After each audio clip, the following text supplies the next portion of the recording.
Salut, c'est Seb. Dans cette vidéo, alors un petit peu spéciale qui t'est destinée à toi si tu es directement ou indirectement lié au recrutement de nouveaux clients pour ton activité. Mon but, c'est de te montrer par A plus B avec un exemple qui va suivre juste après, dans une vidéo très courte, qu'il est aujourd'hui possible de pouvoir recruter de nouveaux clients en utilisant Facebook et sans budget. Ça va aussi poser la question de savoir si aujourd'hui on a besoin d'avoir une armée de commerciaux sur le terrain pour aller rencontrer des personnes. Est-ce qu'aujourd'hui ces commerciaux-là, on ne pourrait pas faire un transfert de leurs compétences justement sur des actions plus sur les réseaux? Alors, afin que cette vidéo soit la plus explicite possible, j'ai choisi d'exemplifier mes dires par 4 scénarios. Dans le premier scénario, on va se mettre à la place d'une marque d'alcool ou d'un bar ou d'une discothèque qui chercherait à recruter de nouveaux clients qui correspondent en fait à des trentenaires, célibataires, parisiens et hipsters. Là, beaucoup d'outils, et là je montre vraiment un outil qui est gratuit, disponible en 2 clics sur Facebook, vont permettre de pouvoir en clair analyser les interactions sur Facebook et bien évidemment sur d'autres réseaux pour sortir des listes de prospects. Ces listes de profils Facebook, vous n'avez pas les adresses email pour les contacter, mais ce n'est pas un problème. Encore une fois, on peut leur envoyer directement un message. Et ce message-là va apparaître directement sur leur Messenger. Donc ça veut dire avec une notification sur leur téléphone. Ça veut dire qu'on réduit considérablement la distance entre l'identification du prospect et une prise de contact personnalisée. Donc, encore une fois, on peut analyser le profil de la personne, regarder les groupes auxquels elle appartient, regarder les livres qu'elle a lus, les dernières publications qu'elle a postées, pour essayer d'avoir un maximum d'informations du coup sur ses comportements et ses besoins et pouvoir adapter au mieux le discours que je vais avoir pour présenter mon produit ou mon entreprise et vraiment privilégier une relation en one-to-one personnalisée plus axé sur l'humain et la personnalité en tant que telle. Dans mon deuxième exemple, on va prendre le cas d'une start-up en SaaS ou de n'importe quelle entreprise qui chercherait à dealer avec des personnes de poste marketing de grosses entreprises. Alors pour ça, on peut faire une ligne de recherche très simple, c'est-à-dire que Facebook aujourd'hui nous donne la possibilité gratuitement de pouvoir sortir la liste des profils de tous les directeurs marketing en France. Une fois que j'ai cette liste-là, plusieurs options s'offrent à moi. Soit je les contacte directement par message, soit je regarde ce qu'ils font, je cherche sur LinkedIn, sur Twitter et je mets en place une stratégie d'approche plus traditionnelle. Mais ça me permet encore une fois d'avoir moi un degré d'information sur mon prospect qui est supérieur pour pouvoir justement engager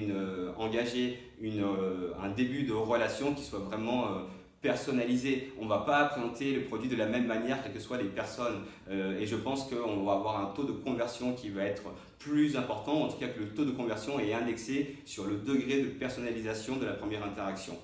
Pour le troisième exemple, on va prendre l'exemple d'un coach sportif ou d'une marque qui lancerait des produits pour des régimes alimentaires. Et avec toujours le même outil, on peut demander à Facebook de nous afficher la liste de toutes les femmes qui sont préoccupées par leur poids. Alors dans cet exemple-là, pour la variable, on a utilisé une variable qui est très simple, de sortir donc toutes les femmes qui parlent français et qui appartiennent dans un groupe dans lequel il est mentionné le mot kilo. Et comme vous voyez, les résultats de recherche affichent bien des personnes qui correspondent à ces critères-là que je peux donc engager.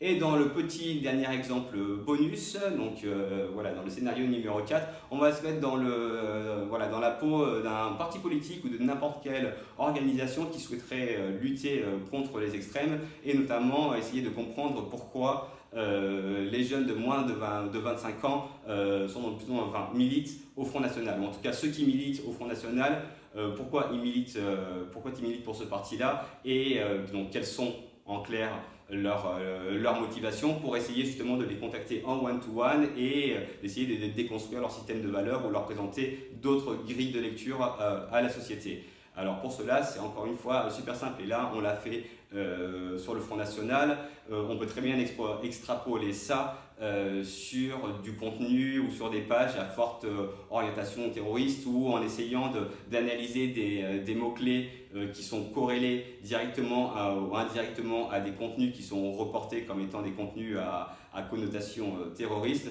pour justement identifier en amont des profils en train de se radicaliser. Et même si on continuait à analyser les interactions, on pourrait prolonger cet usage pour arriver à un usage où on serait capable de pouvoir analyser en temps réel le degré de radicalisation des utilisateurs, uniquement en partant du principe que en regardant en temps réel ce sur quoi les gens interagissent, donc de manière spontanée, on est capable, avec des algorithmes qui apprennent tout seuls, de pouvoir du coup déduire des comportements, et du coup déduire des comportements à risque, les suivre et les traiter en temps réel. Donc voilà, j'espère que cette vidéo, elle t'aura au moins ouvert à un autre univers des possibles, et te montrer qu'aujourd'hui, avec de la technologie, de l'open source, c'est juste une manière un peu plus créative de l'utiliser. Il est capable de faire des grandes choses et pas forcément avec des grands budgets. Donc voilà, c'est tout pour cette vidéo. Je te dis donc à demain et je te souhaite une bonne soirée. Salut!